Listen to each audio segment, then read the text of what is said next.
So FTI Consulting out of Washington in the United States has come out with a new e-commerce report.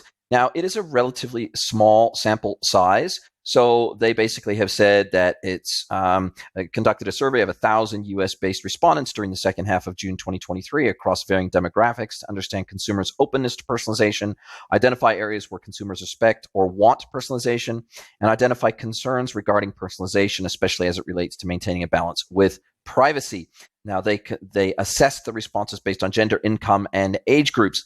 Now, while the information around privacy and e-commerce personalization, I suspect this may have been commissioned by one of the personalization platforms in the market, but in any case, the other information other than this that came out of this report sort of reaffirms some of the data we've been seeing out of other reports by Adobe and other players in the marketplace. Now, I did go ahead and download the report, so you don't necessarily have to, although I will link to both the brief as well as the report, as well as the dive brief that I originally found out about the report through. I'll link to all of those in the show notes. But some of the key takeaways from this that I think are worth interpreting are that store-based retail sales growth has slowed sharply since the second half of 2022, following strong gains in early quarters post-pandemic.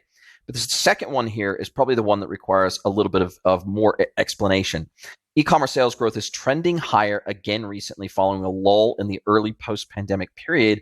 We estimate e-commerce is capturing 40 to 45% of total retail sales growth. So that is not referring to the penetration of e-commerce as a total percentage of retail. That figure comes in point 3, which is that overall e-commerce market share hovers above 21%. Although it is considerably higher for several major product categories. So what that means is that anywhere from 70 to 80% of retail growth or retail penetration in the United States is based on brick and mortar penetration. So e-commerce sales growth year over year will moderate to 10% or drop to 10% or less in coming years. Late mover categories in e-commerce, including grocery, health, and beauty, were the biggest beneficiaries of the pandemic surge in online sales when people, literally couldn't get out. So the reality is that they had to shop online for these things. Now, another interesting statistic that came out of this report is that they estimate Amazon's share of the total U.S. e-commerce sales is an all-time high, just above 40%.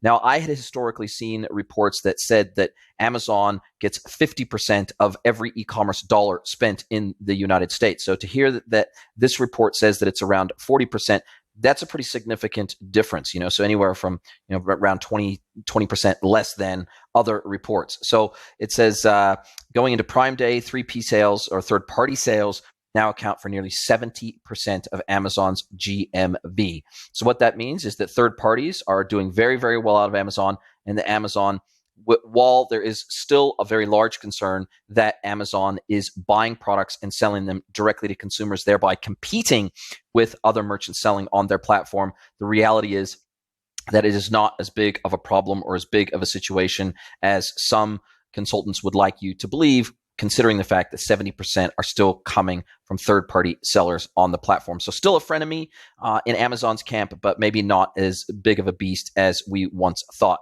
So very, very interesting stats, very interesting data. Now, the U.S. Dive brief, so Retail Dive, this article here is where I actually first found out about this report, but they brought up some headline statistics that came from some other reports as well for comparison purposes.